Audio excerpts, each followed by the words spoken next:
குறிப்பா வந்து பெண்களோட ஆதரவு எல்லாம் தாவேக்காவுக்கு தான் இருக்குது அப்படின்னு அப்படிலாம் இல்லைங்க. அரசியல் புரிதல் இல்லாதவங்க தான் அந்த தாவேக்கா அந்த மோகம் நல்லா தெளிவா தெரியுது நமக்கு. நீங்க ஒரு வீட்டுல வழியே தெரியாதவன் அப்பாவோட பர்ஸ்ல இருந்து பணத்தை எடுத்துட்டு சினிமாவுக்கு போய் குடும்பம்னா என்னன்னு தெரியாதவன் வாழ்க்கைக்குள்ள என்ட்ரு ஆகாதவன் தான் முக்காவாசி பேரு சொல்ல போனா தாவைக்கால இருக்கிறாங்க. அதே மனையில தான் பெண் பிள்ளைகளும் கல்லூரியில போய் அப்பா பணத்துல படிச்சுட்டு இருக்கோம். அந்த பிள்ளைக்கு குடும்ப சூழல் எது அரசியல் இங்க வந்து அப்படித்தானே வச்சிருக்காங்க.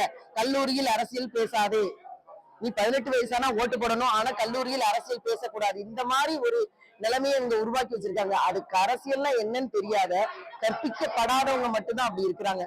மற்றபடி ஊர்தோறும் நான் தினந்தோறும் பெண்களை சந்திச்சுட்டு இருக்கேன். அப்படிலாம் எதுவும் அப்படிலாம் இல்ல. அந்த எங்க ஊர்ல எல்லாம் அண்மையில கூட நடந்தது. திருநெல்வேலியில ரஸ்தா பகுதியில தாவைக்கா மாநாடு போட்டுட்டு நாற்காலி பூரா காலியாக நடந்தது.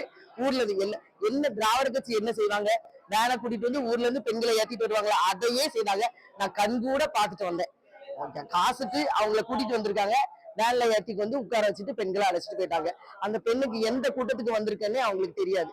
எதுக்கு வந்திருக்கோம், என்ன கூட்டம் நடக்குன்னு தெரியாது. இன்னைக்கு வர சொல்லியிருக்காங்க, 200 ரூபாய் தாராக வந்தோம், அதுல உட்கார்ந்தோம் போனோம்.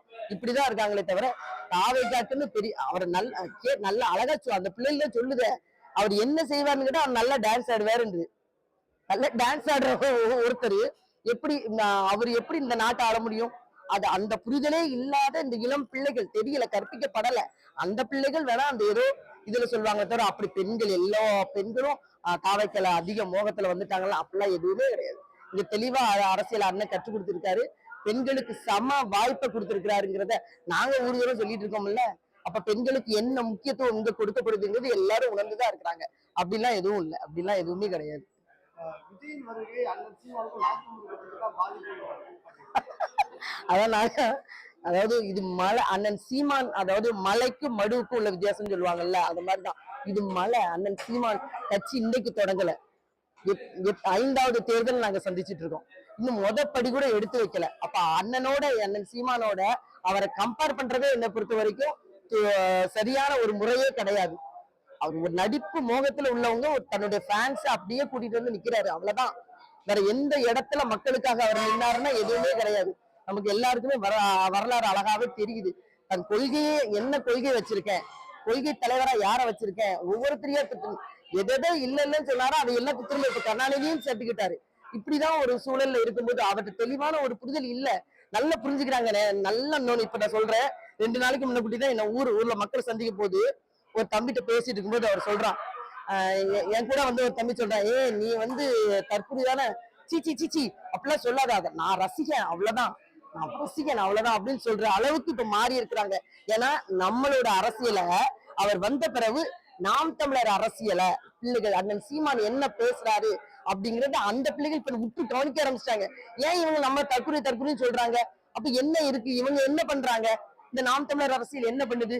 மலைக்காக பேசுது, மண்ணுக்காக பேசுது, என்னெல்லாம் பேசுறாங்க, மக்களுக்காக இவங்க என்னெல்லாம் பேசுறாங்கிறத இப்ப அவன் தெளிவா புரிஞ்சுக்கிட்டான். ஆமாடா, நம்ம உண்மையில தற்கொலைதான் போல, அதனால நம்ம ரசிகரா இருப்போம் அப்படிங்கிற முடிவுக்கே வந்துட்டாங்க. இது உண்மையில நடந்தது. அதைத்தான் நான் உங்ககிட்ட பகிர்ந்துக்கிறேன். நாம் தமிழருக்கு என்னைக்குமே எந்த கட்சி, நான் அப்படிதான் பாக்குறேன். நான் 4 முறை தேர்தலில் போட்டிட்டு இருக்கேன். எனக்கு எதிரே யாருமே நான் களத்துல யார் நிக்கிறான்னு நான் பார்க்க மாட்டேன். நான் உறுதியா வெல்வேங்கிற இலக்கோட நான் பயணிச்சுக்கிட்டே இருப்பேன். மக்கள் தான் நமக்கு, நம்ம மக்களை சந்திக்கணும்.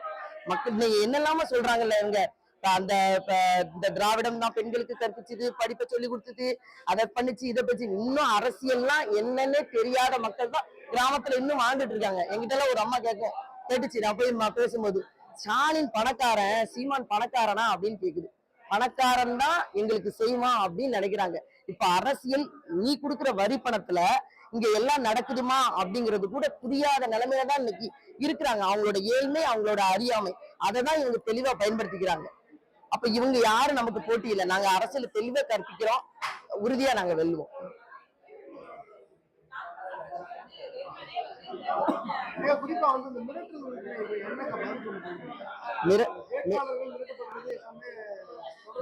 இதெல்லாம் ஒரு இதா நம்ம அண்ணன் சொல்ல மாதிரி அதெல்லாம் புறந்தள்ளிட்டு நாங்க போயிட்டே இருப்போம். மிரட்டலுக்கு ஒருபோது நாங்க அஞ்சினதே கிடையாது.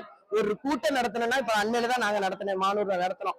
அத்தனை இது அந்த கூட்டத்துல கொடி கொடி கட்டியிருக்க, கொடிக்கு அனுமதி வாங்கி கட்டியிருக்க, கொடியை தூக்கு, கொடியை எடுங்க. மாலை நேரத்துக்குள்ள 5 மணி வரைக்கும் எங்க மேடை போடுறவங்கள பொறுப்பாளரை பிடிச்சி உள்ள வச்சிருக்காங்க. நான் போய் நானும் போனேன், நேர்ல போய் பேசினேன். நான் எல்லா அனுமதியும் சரியா தானே செய்திருக்கோம். அந்த கொடி என்ன இடைஞ்சல் தருது?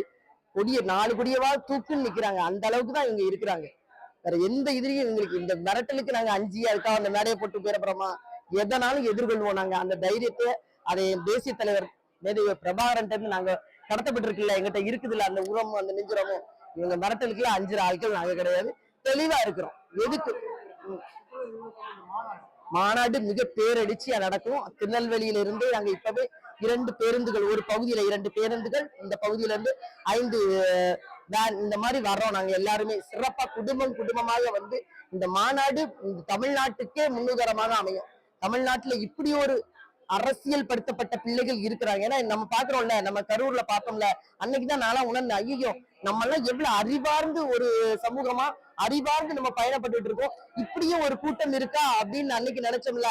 அதுக்கு அப்படியே மாற்றாக மிக அறிவார்ந்த தெளிவான ஒரு கூட்டம் இருக்குங்கிறத அண்ணன் சீமான் இந்த மாநாட்டின் வாயிலாக நிரூபிப்பார். அதுல எந்த மாற்றமும் இல்லை. மகிழ்ச்சி தம்பி, மகிழ்ச்சி, நன்றி.